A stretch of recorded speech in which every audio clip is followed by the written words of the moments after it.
मुख्यमंत्री श्री मोहन चरण माझी आज नुआदिल्ली लोकसभा बाचस्पति श्री ओम बिरला और विभिन्न केन्द्रमंत्री साक्षात करने सह ओडिशार सामग्रिक विकास दिगरे आलोचना करिसेंती।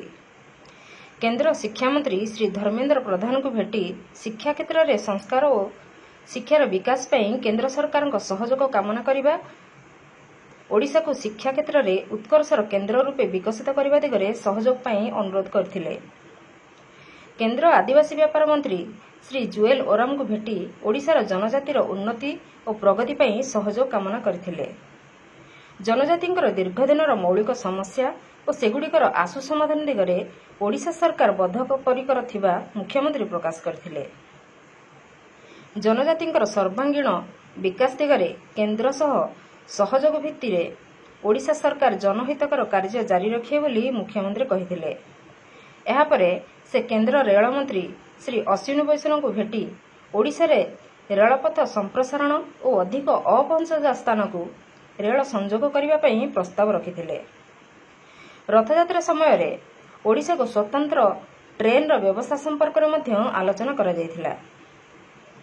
रेल मंत्री सहित आलोचना समय रे ए वर्ष रथयात्रा को 315 स्वतंत्र ट्रेन व्यवस्था करा जिवो बोली निष्पत्ति करा जायथिला।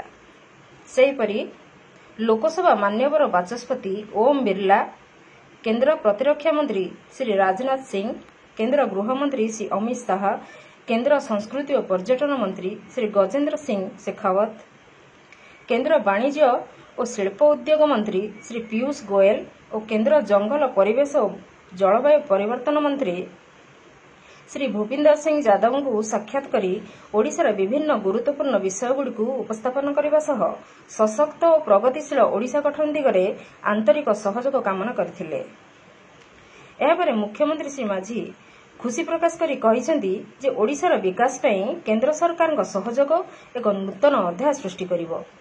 एही नूतन ओडिशा एक विकसित ओडिशा गठन दिगरे केन्द्रर सहयोग खूब सहायक हेबो बोली से कहिसेंती। विकास क्षेत्र में केन्द्र और राज्य मध्य सहयोग और सहभागिता वृद्धि पाइबार संभावना उज्जवल होइछि। Bureau report, Nagraj news.